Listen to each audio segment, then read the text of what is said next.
Okay. Like, I go on the drum team page and share the link of my page. Yeah, me too.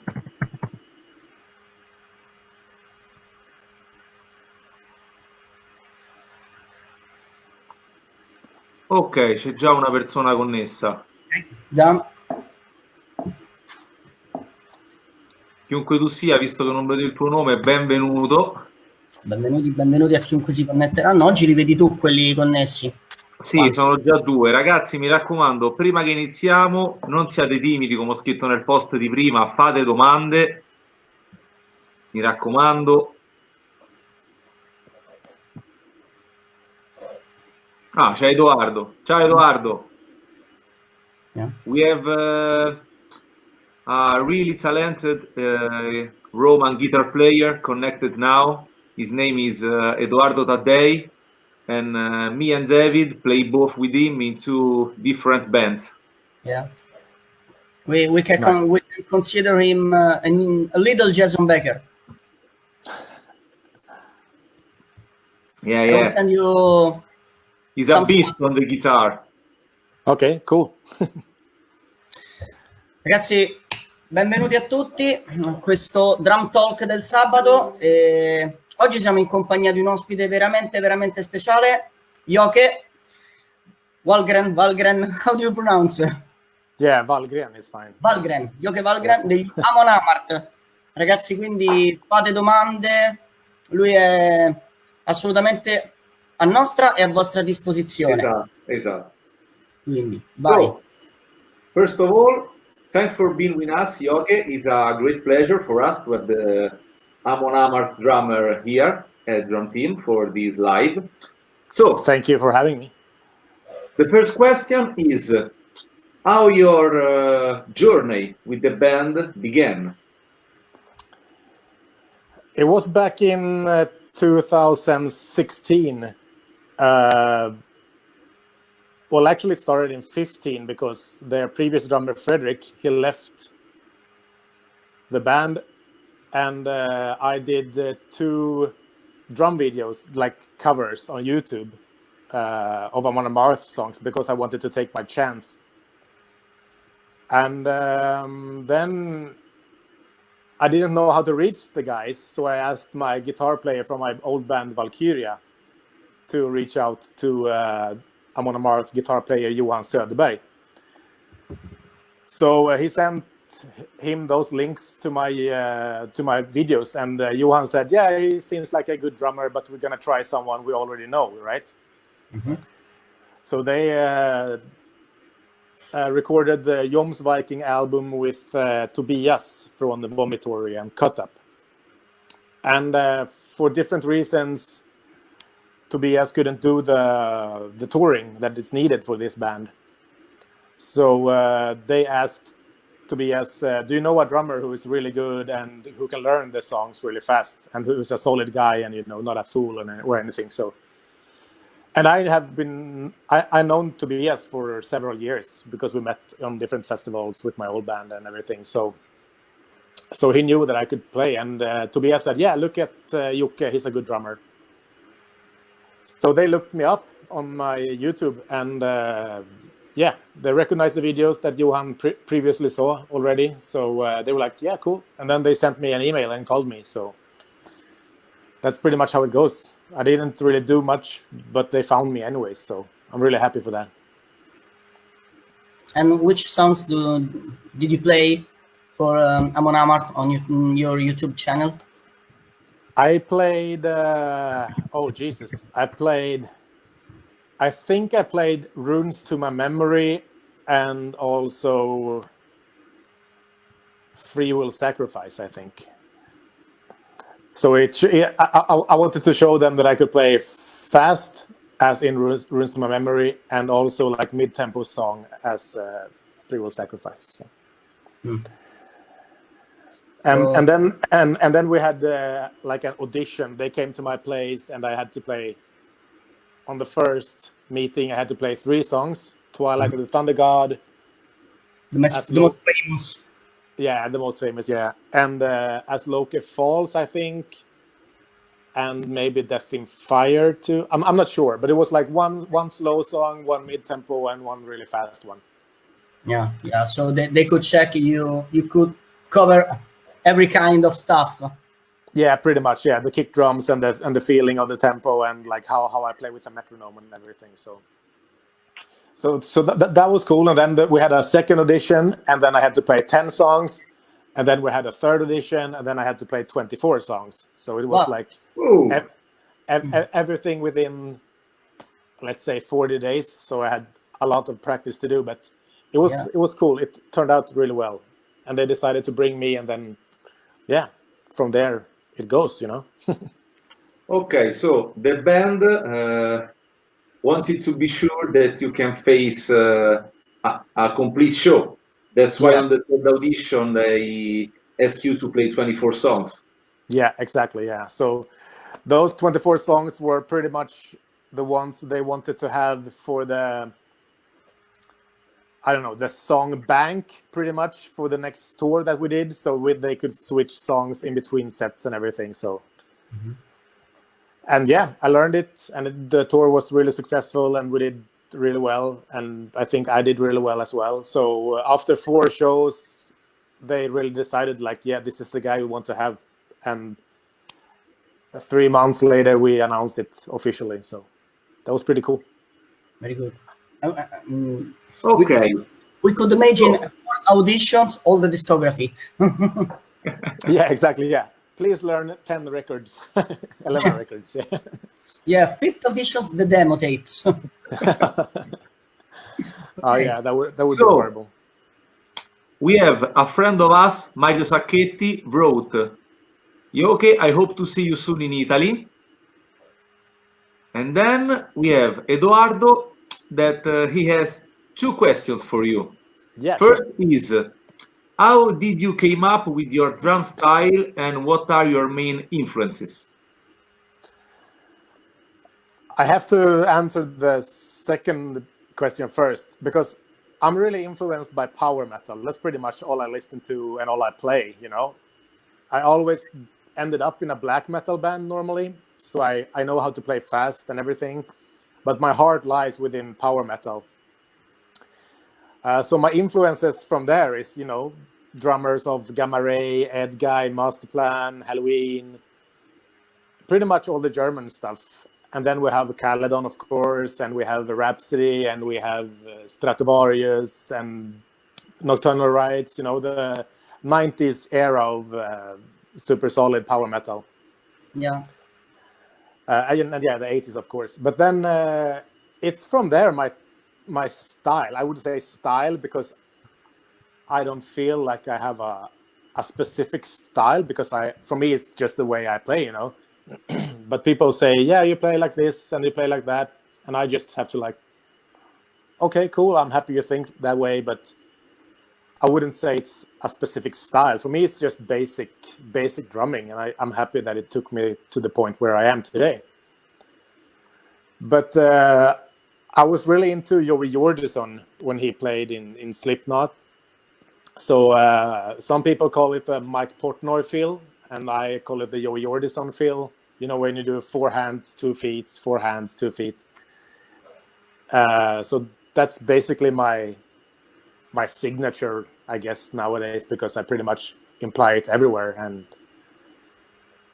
I don't know what to say more, it's just my way of playing. I don't really think too much about how I play. I just feel what is right. And if people say that's my style, then I'm really happy to take that to my heart, because then I somehow succeeded, to bring my vision of my drumming to influence other people. So I'm really happy about that people call it my style, and thank you.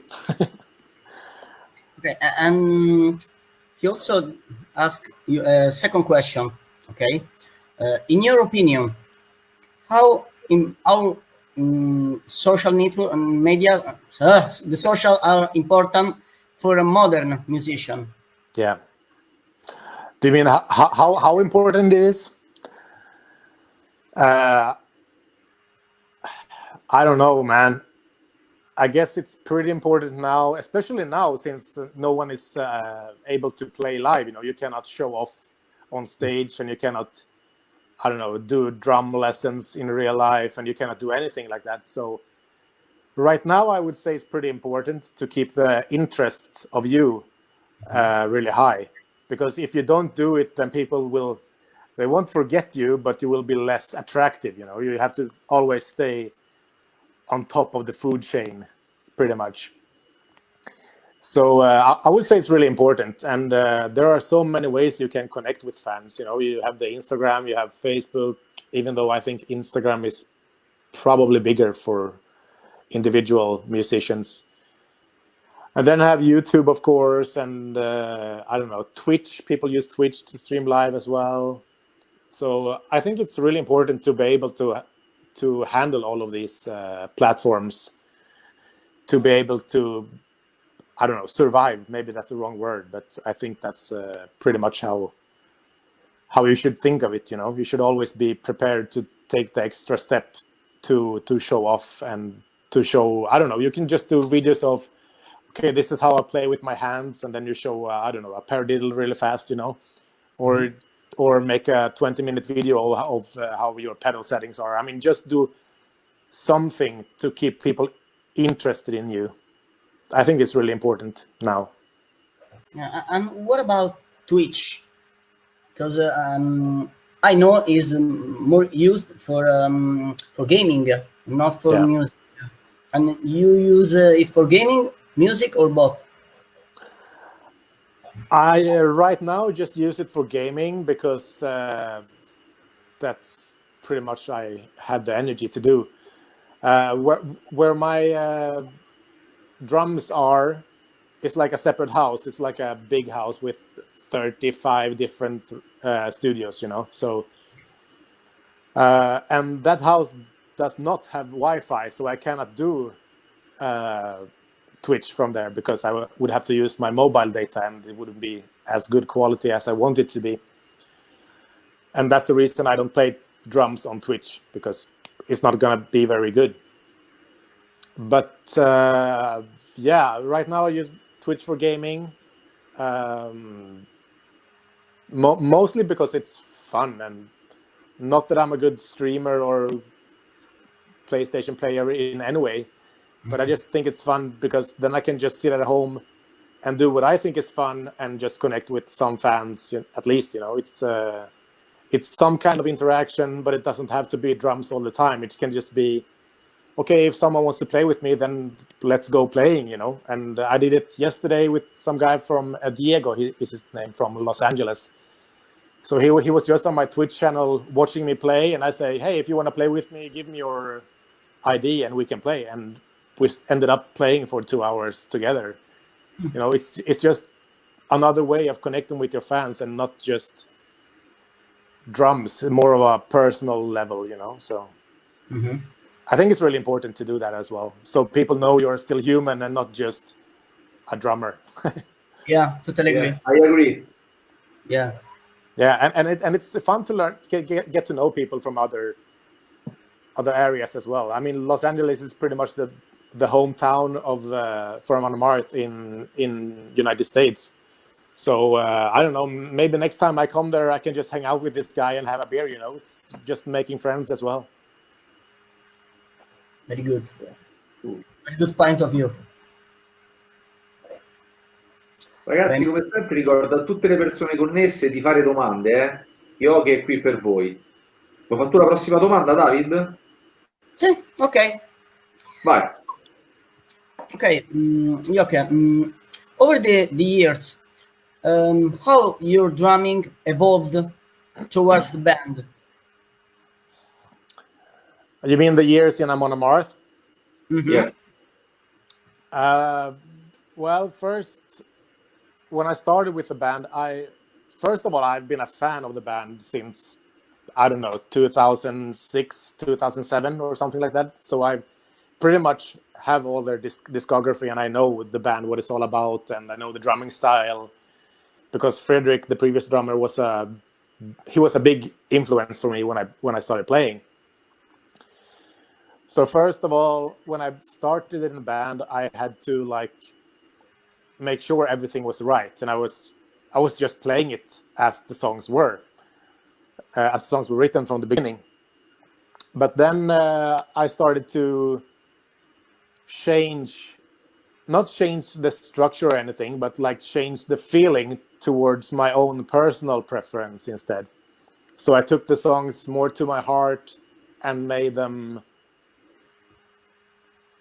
as pretty much as I wanted them to be, but they still have the signature feels and signature accents and everything like that. So I didn't change the feeling of the song, but I changed the feeling of the way I show it, you know.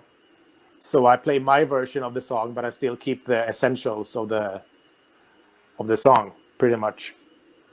And of course, nowadays I feel more confident playing the songs because I played them like 300 times already. So of course it's going to be more different, and in some songs I feel like I can live with the song and just play and just not play the song, you know. Do you know how I mean? Like I can show myself, I can put some extra fill in there, I can put some other accents, I can do whatever I want to do pretty much, but I'm still going to keep the heart of the song going. So I guess that's how it is for every drummer who has to replace another drummer, I guess. So.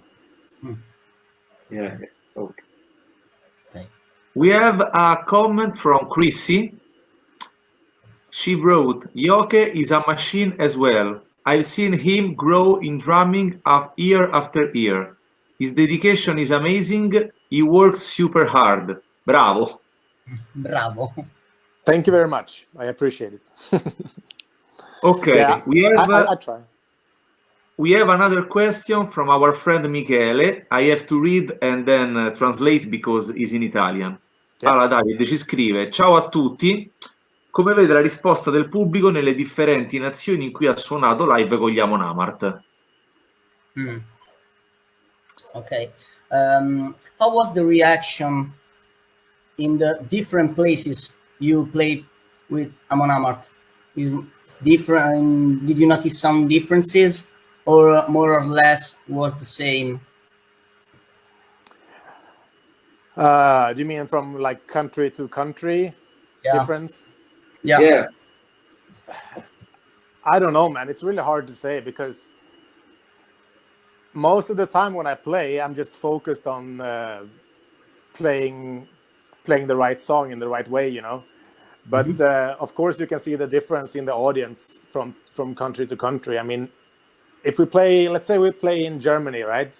And everyone knows that metal is really big in Germany. So it's going to be mosh pits and people are going insane to every song and everything. And then we come to, I don't know, let's say Scandinavia, Stockholm.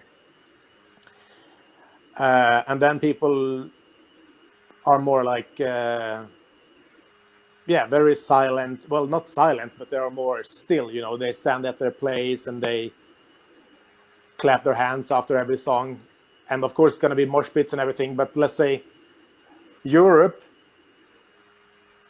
except from Scandinavia, is very wild.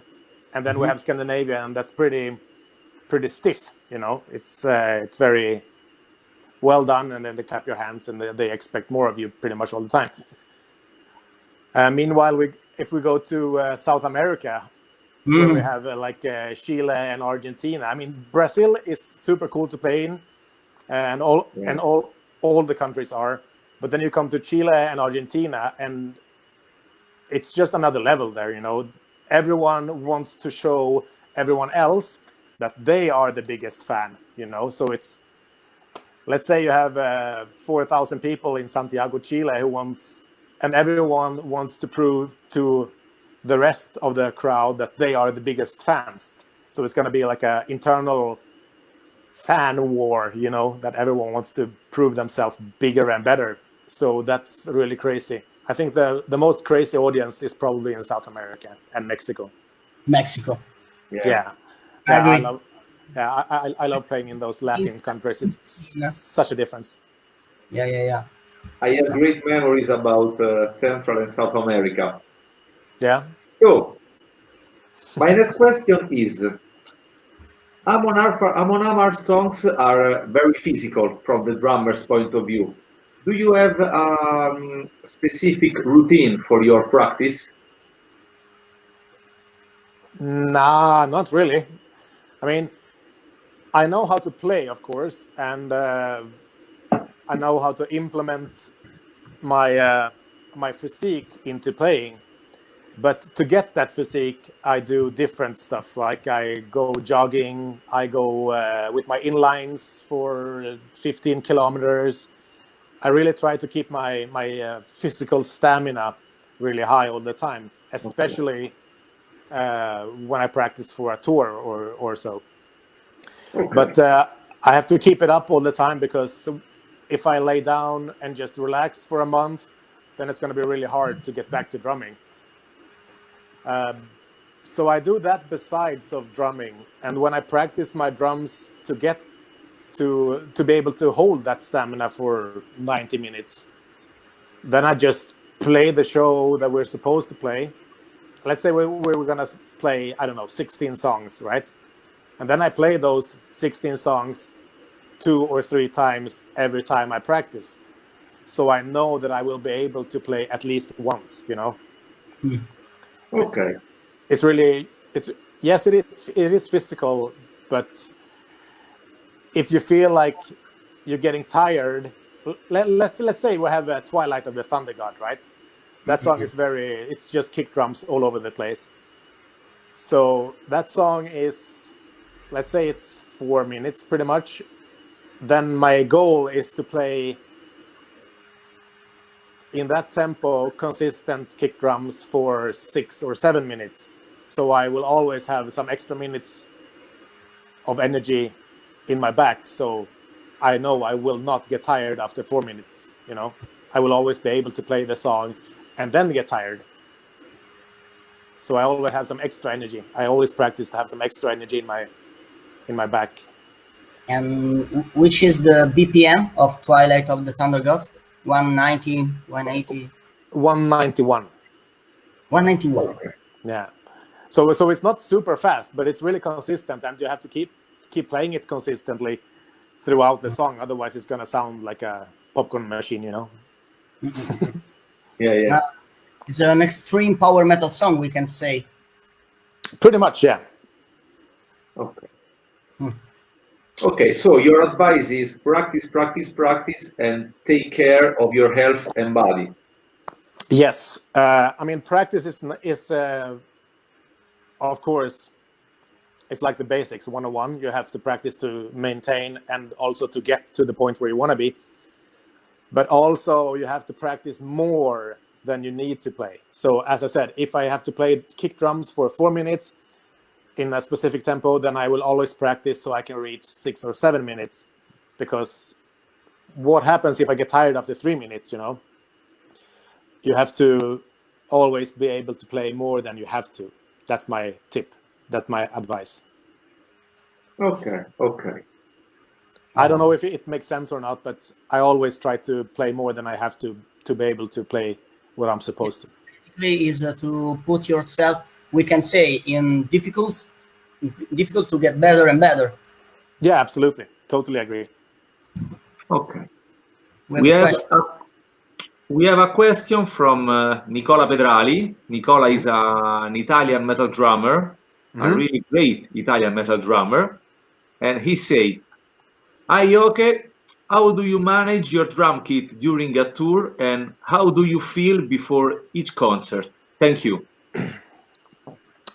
Good questions. First of all, I don't manage my kit at all because I have a drum tech who takes care of my stuff. His name is Chris. He's from Hungary. He's a very, very good friend of mine now. We get to know each other really well. So our bond isn't like I'm his boss and he's my employee, but we're more like friends, right? Because we work so closely together and we have to understand each other on a personal level as well. And every show he puts my drums up, he cleans my drums, he cleans my cymbals, make them shine. and he just makes everything sound perfect. So basically what I have to do is just get up there and play and leave, and then he will take care of the rest.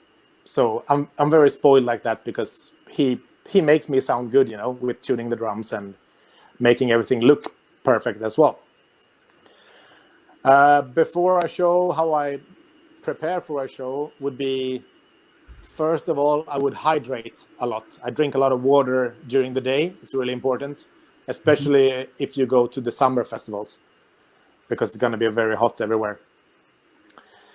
And also it's needed to do that, because when you play, you lose a lot of fluids. So you need to always have some backups. Yeah, that's pretty much all I do, you know. I prepare myself mentally for every show. I sit down. Let's say our show is at 9 o'clock in the evening, right? 9 p.m. And then I sit down at 7 p.m., 2 hours before every show. I sit down somewhere dark, maybe behind my practice kit, or maybe in the bunk in the bus. I just close myself in a dark room, dark space, and I think of how this show will be the best show I have ever done, right? I prepare myself mentally to perform well for everyone. And if you do that for every show you do, then your mind will be set to that it's going to be a great show. I know some drummers, they just go up and they play really well from the beginning, but I have to do this 2 hours before mental warm-up to make sure I'm in good mental shape. And then 1 hour before the show, I start my physical warm-up as well. So 2 hours before I do my mental, 1 hour before I do my physical warm-up. Because it's really important to be able to think of yourself as a professional as well. You cannot just go up there and do a good job. Well, some people can, and I witness a lot of guys doing that, but I think it's really important to try to keep yourself at a good mental level as well, not only physical. Yeah, because if you keep your mental level very high, also you can unlock your wrist and legs, in my opinion. Yeah, exactly. And say if you have like a bad day on tour, like you wake up, you feel shitty, maybe you drank too much the previous day, or maybe the weather brings you down or whatever, then you have to get up to that professional level that you need to perform, right? You need to always show your best on stage. People pay to watch you, right? So you cannot let people down. And even if you have a shitty day, then this mental warm-up that I do really helps me to perform better. I see myself 2 hours before the show. I see myself after the show, like this was the best gig I have ever done. I didn't do many mistakes. I nailed that specific fill. I nailed this part where I always fuck up. And you know, you can see yourself in a better position. And then if you can see yourself, 2 hours ahead, then your body will make it happen. It doesn't matter if you have a shitty day or not. It's just going to happen. Very good. Okay. Oh, we have a comment. Vai tu, David? Yeah. Okay. This is a question for you from Marika. Do you remember Marika? Hello, Marika. The favor I asked you some days ago. That found. Oh yeah. With the picture? No, the video, right? The video. Yeah. Oh yeah. So, okay. She wants to ask. Okay. You are in the band from not so much time, 2016. Okay. How was your approach in a band with people who was together from a lot of years? All right. So basically, how I managed to cooperate with a very good gang of friends that were already really tied up together. It wasn't a problem, to be honest, because first of all, I think I am pretty much an open guy. I can make friends whenever I want to make friends, you know. And this time, of course, I really want to be friends with the guys in the band. But they were really open to having me as well. So we were open together for whatever may come, And of course, it's going to be hard to get into a bunch of friends that have been touring together for 20 years plus and been friends even longer. So I was pretty nervous about it, but it turns out,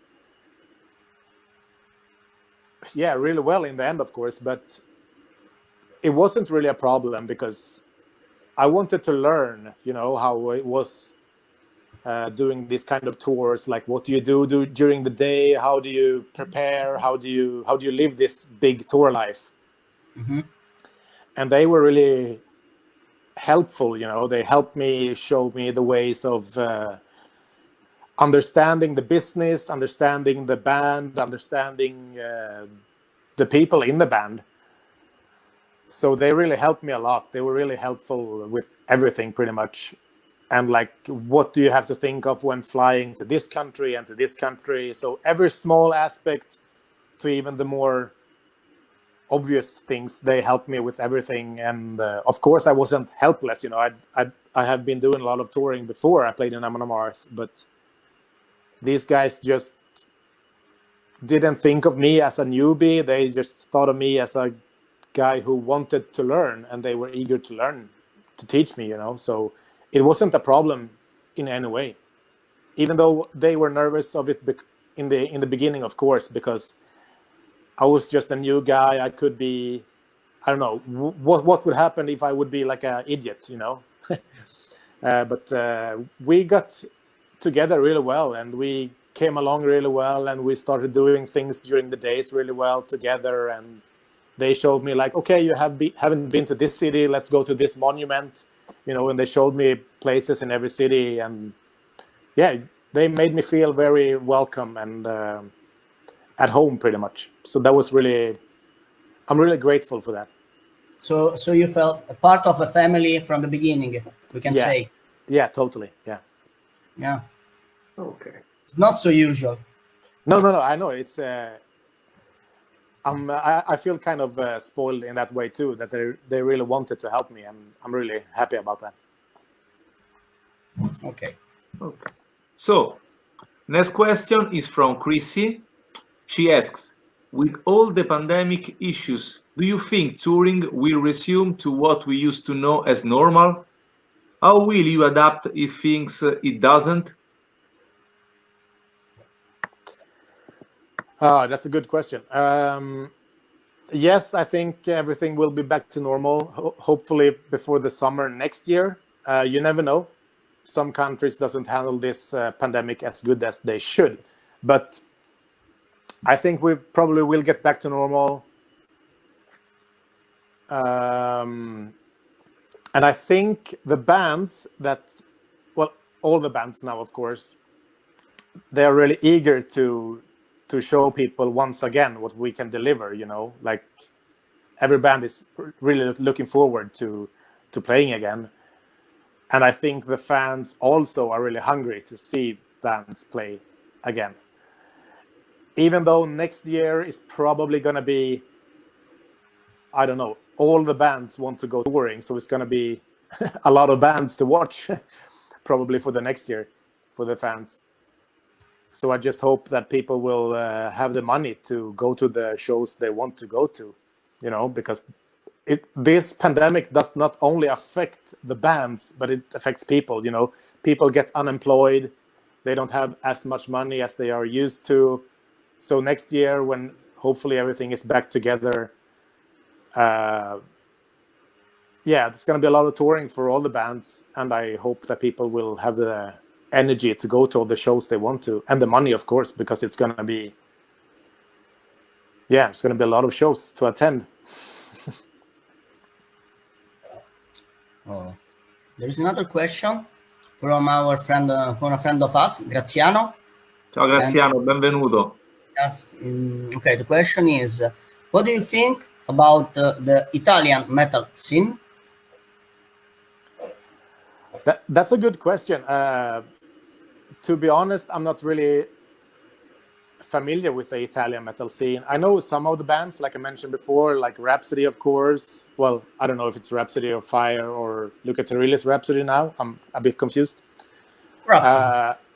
Yeah, let's just say Rhapsody. And then we have Caledon, and I might know some other bands that I cannot recall right now. But for me, Italy mostly delivers power metal. That's how I know it, right? Correct me if I'm wrong. But my short answer will be I'm not really too involved in Italian metal. And I have to do my homework there. But I have to say, the Italian fans are great. The Italian fans, I love playing in Italy. It's always a blast playing there. So we wait for you coming back to Italy. Yes, I wait for us as well. Yeah, sure. Soon. Yeah. Okay, we have another question from Maya. I just have to read well because he's in Spanish. Ok. Right. Te la traduco io se no, eh? No, ci sono. Ok. Okay. She say, hi guys, cheers from Salvador. I'm a big fan of Amon Amarth and Jocke as a drummer. My question is, which kind of snare drum you are using during the tour, and how did you manage it during an entire tour? Well, I'm gonna start with the second question once again.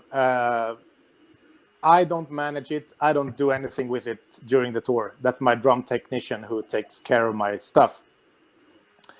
Well, but I know he cleans it every day. He changes the heads when it's needed. And also we use this Evans hybrid snare head. So it lasts longer than a normal snare head because it's hybrid. It's Kevlar, right? So a normal snare head I use 4 or 5 shows maybe at the most, I think. But this one we can easily use for 10 or 15 shows because it lasts so long. It's really endurable. For my snare choice, my personal favorite snare is the Pearl Sensitone brass version. I was playing 14 by 5.5 inch until a few years ago, where I started to use 14 times 6.5 because it has more body to it. And I really like that one. And in Europe, I now have that snare. I have the 2 actually. One is spare and one is the main one. In the US, I have the Pearl Reference wooden snare. It's also a beast, of course. It's very versatile. You can tune it pretty much as you want it. But I think I'm going to change it to the Pearl Sensitone once again because it's, I don't know, it has more ping to it, and but it still has the body of a real heavy snare if you wanted to, even though I know we tune the snare pretty high tension, but it's, yeah, you can tune it pretty low if you want it to sound very low as well.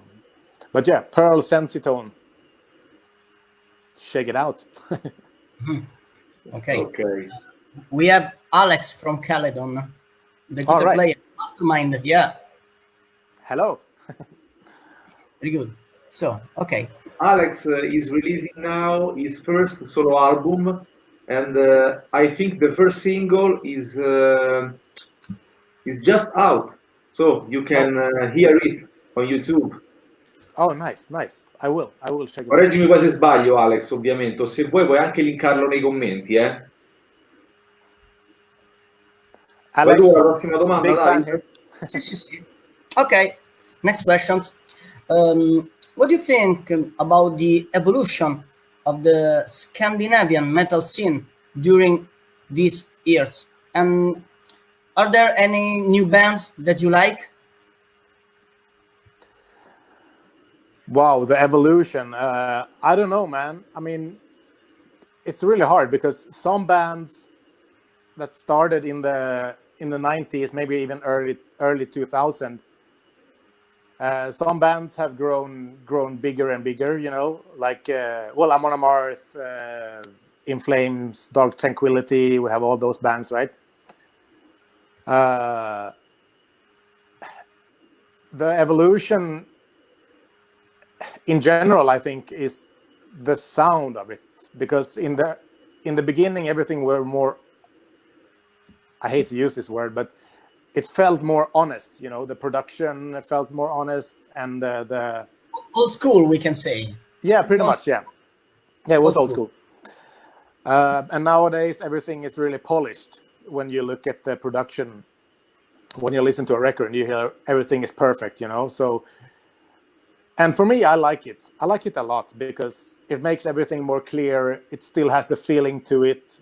But sometimes you can hear a new record from a band you like, and you just like, this is too polished, So that's the bad thing about technology, I think, that you can make everything too perfect. I still want the energy and the honesty of the production and the playing of the band. So that's my downside of the evolution. On the other hand, for the good things are the production, because it sounds better. I mean, it has more. I mean, just the sound is better. It's more pleasant to listen to. You can hear everything. You can even hear the bass, and So I don't know, but some of these bands, not the ones that I mentioned though, but other bands, I'm not sure I want to mention anyone, but some bands go to more being a radio friendly because they want to reach out to a bigger audience. I don't like that. I want people to stay where they started, to be more as they wanted to be from the beginning. And I think production has a lot to do with it as well, because the better you sound, the more people will listen to you, I guess. If we come to any new bands, I recently not discovered, but I came up with a band that I started listening to after I recorded their first full-length album. It's a black metal band from Sweden. They're called Voodus, Voodus. It's really good. I posted it on my Instagram a few days ago. They called me 2 years ago, maybe 2 or 3 years ago, to record their full-length album, and I didn't have any time to do it, but I took my time to do it. So I recorded 7 songs during 3 days, because it wasn't full days. It was just like 4 hours here and there, and it turned out really good. So if you're into black metal, melodic black metal, let's say like early Dissection, kind of black, then you should totally listen to Voodus and Into the Dark, Into the Black. I'm not sure what the album is called, but listen to it. It's really, really good. Yeah. Can we find some stuff of them on YouTube? Yes, and on Spotify. The whole album is on Spotify as well. Okay. We will check. All right. Yeah. Ragazzi, io lo ripeto sempre a chi ci sta seguendo, fate domande, ragazzi, non siate timidi. Intanto vado avanti io. Ok. The next question is, what do you think about the current record market situation? Wow. I don't know, to be honest. I mean, of course, it's kind of a shame that the physical music is kind of off the market now. Vinyls and CDs, pretty much. No, I don't think too many people buy their music as it was, let's say, 15 years ago, where you could go into a record store, you could listen to an album, and you can buy it, right? And then you will have the physical CD in your hand. I think it's a shame that this kind of music format is pretty much gone, because everyone buys their stuff digitally right now, like on Apple Music or iTunes and whatnot. But I guess it's a matter of a generation, probably. I am 35 years old. When I was 15, I went to the record store and I bought my CDs of my favorite bands, because there was no technique to just buy it online. You couldn't do that.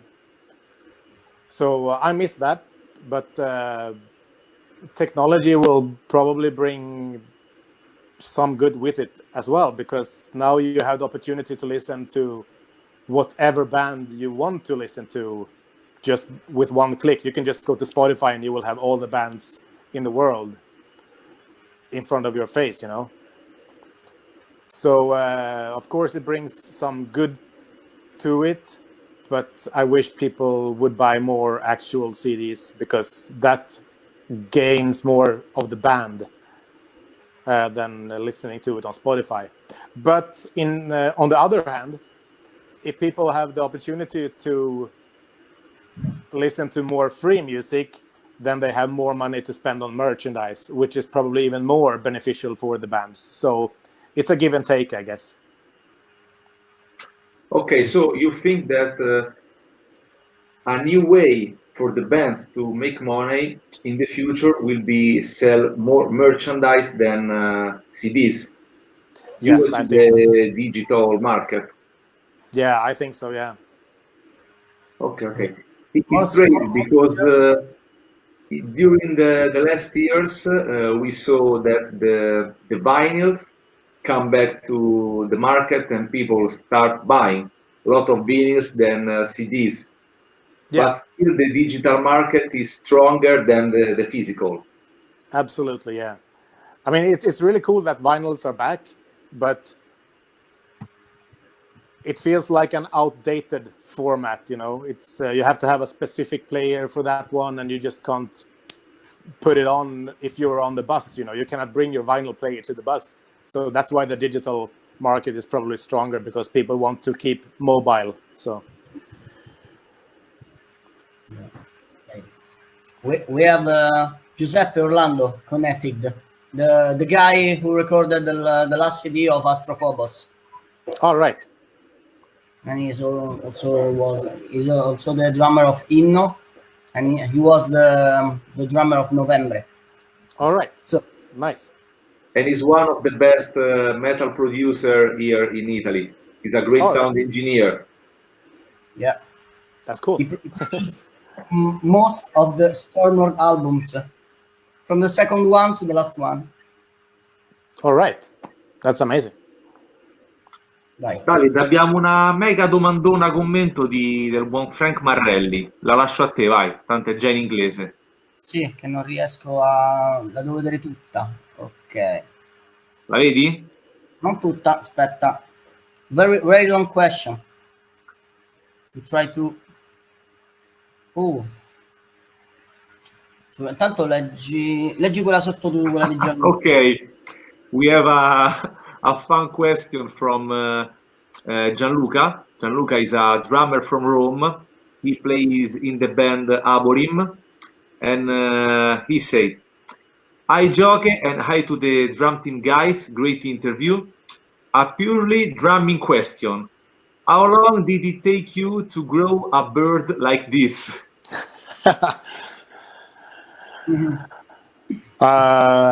Jesus, I don't know. I always had a beard since I was I don't know, 17, 18 maybe.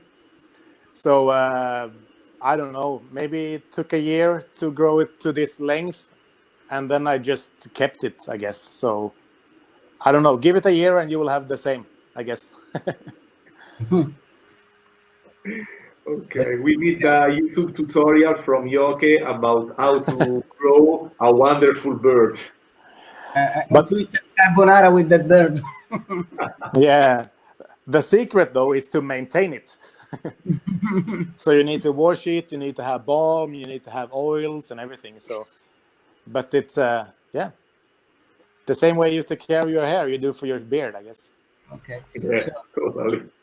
Vediamo, la domanda era proprio così, non era lunga. Ok, so I can read the question before. Okay, how much the digital era has changed the way of recording? I think that in a certain way it had give the possibility to create interesting collaboration. I mean that just few years ago was really difficult to play in the same album for people that live in different countries. I didn't really understand the last part, but the technology, of course, is amazing in many ways, because now everyone can make a really good sounding album from home. Like they can play electronic drums and they can play guitars and just reamp everything to the way they want it, which is really nice, I think. But since I'm a more old school guy, I really prefer to get into a real studio and record the acoustic drums from that studio, and then you take the guitar player and they do their shit. So as a normal production would be. But I think it's really nice that the digital evolution has come to this point as it is right now, because everyone can be the professional musician they want to be at home, not only recording good albums, but they can show themselves and promote themselves in a better way, and not sounding stupid with only an amplifier. They can sound professional with music videos. They can do multi-angle cameras for drummers, and they can, I don't know, it's the opportunities are endless, I think. So I think it's really good. And as I said, I don't know the second part of that question, so if you can repeat it, that would be good. The second part is thanks to this new way of recording. For example, I live in Germany, you are in Spain, another guy is in France. Right. We can play together on the same album. Is less difficult than before. Absolutely, and I think that's really, really, really good.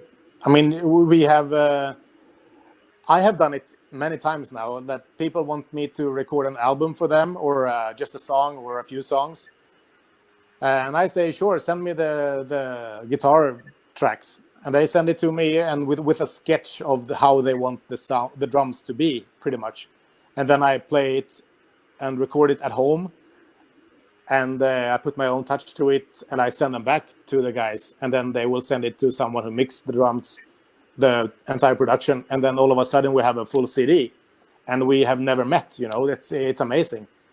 I really like it.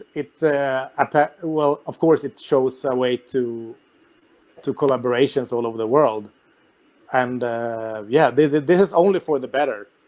Even though I still prefer to get together and to play in a studio, because you get so much more understanding of the songs when you see someone sitting down and recording the guitars, right? Mm-hmm. So for as an example, for the last record we did with Amon Amarth, the Berserker album, we recorded everything live together, and then we fixed some stuff in between, right? So I played, let's say I played a specific guitar part, and I played my drums to it, because I played to it how I understand that guitar riff. And then it was like, no, it's not this way you're supposed to play it, because this is the feeling. And then he played it with like nudging and showing me some accents. And I was like, aha, okay. So I should think of it this way instead of the way I thought it would be. Yes, you should think of it this way. So I think you still have to have the personal interaction. And I think that's the key of creating like a very, very well played together part of the music. So not only, okay, I'm going to play a 4x4 here, and then it's like, no, it's going to be a 4/4, but you have to put the accents on this and this. So you still need the the personal interaction. That's what music is about. You have to understand the riff and not only hear it. You have to understand it as well. So that's the down part of it, I think. So is the difference between I play and let's play, we can say. Yeah, more like it's a difference between I play this way, but it's supposed to be the other way, So, yeah, you still need someone to, I don't know, guide you or whatever. So, if you play together, it's better to create a song, a groove. Absolutely, yeah. You have to have the personal feeling of it, the understanding. Okay. Jocke, I would like to ask you, what you remember about your first show with Amon Amarth? Your feels before go on stage? Oh, do you mean the very first show? Yes, your very first show with the band. Oh man, I was so nervous. Okay, so when I started the band, we did a small tour, like a very small tour for Amon Amarth. It was 4 shows, with let's say 800 people in the audience, like really small, intimate shows. The first one was in London, underground. I think you played there, maybe. Yeah, of course I was nervous, and I fucked up one part, but it was fine in general. But the first show, I don't know. It was so overwhelming being there with this band, like a dream come true for me. And yeah, I think I was so nervous to be up there that I just shut off, My personality just flew out the window. I was just so focused on playing the right stuff. And then we did these 4 shows together, which was very successful for me. It was like a press specific fan invite tour, pretty much 800 people for those shows. And then we went to the US and played, I don't know, 3.5 thousand people venues for 8 weeks. And then we did the summer festivals, and that's where I got really nervous, because my bass player Ted, he came up to me like 10 minutes before the show. He put his hand on my shoulder and said, "Are you ready for the big stuff?" And I was like, yeah, how much bigger can it be? And my first festival show with Amon Amarth was Rock'em Park and Rock'em Ring. So that's like 60,000 people. And it's a big difference from going to 3,000 to 60,000. And I was, the nervosity there just flew through the roof, and I was so nervous. But it was fine. It was a good show, good shows for us. So I think I managed. I only can imagine to jump on stage and you can see the end of the crowd. Yeah. Heads. Huh? Yeah, it's only heads, and you can only see the faces of the people in the first 10 rows anyway, and after that it's just a sea of people. It's like, okay, but it's all fun, I love doing it. It's the same feeling every show. It feels like the first show all the time, because I'm pretty much nervous for all the shows, but more confident in my playing. So yeah. So, okay. and now it's more simple than the past.